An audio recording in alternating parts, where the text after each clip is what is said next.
وارریئرز، مسیح کے نام میں آپ سب کا سلام۔ آپ دیکھ رہے ہیں ڈیلی بریڈ۔ میرے عزیزو، آج آپ سب کے لیے ایک خوشخبری ہے، کیونکہ انجیل کا پیغام خوشخبری کا پیغام ہے، اور انجیل یہ خوشخبری دیتی ہے کہ یسوع ہی نجات دہندہ ہے، جس کے وسیلہ سے خدا نے اپنے وہ وعدے پورے کیے جو اس نے پرانے عہد نامہ میں اپنے لوگوں سے کیے تھے۔ یہ خوشخبری صرف یہودی قوم کے لیے نہیں ہے جن میں یسوع پیدا ہوا اور زندگی بسر کی، بلکہ ساری دنیا کے لیے ہے۔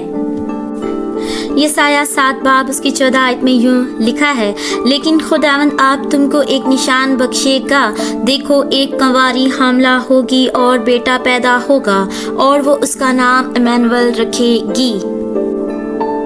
یسایہ نبی کی یہ پیشن گوئی ہمیں نئے عہد نامے میں پوری ہوتی ہوئی دکھتی ہے۔ لوکا کی انجیل 1 باب اس کی 26 آیت سے 35 آیت تک۔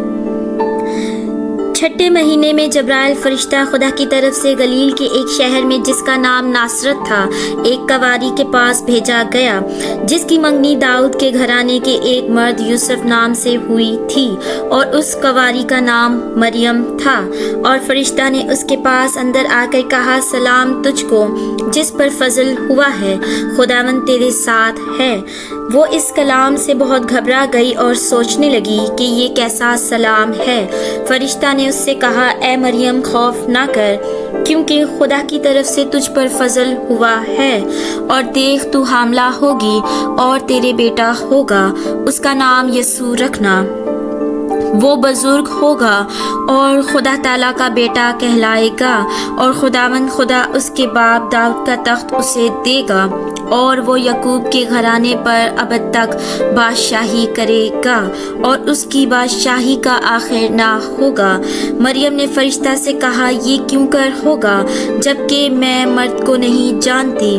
اور فرشتہ نے جواب میں اس سے کہا کہ روح القدس تجھ پر نازل ہوگا، اور خدا تعالیٰ کی قدرت تجھ پر سایہ ڈالے گی، اور اس سبب سے وہ مولود مقدس خدا کا بیٹا کہلائے گا۔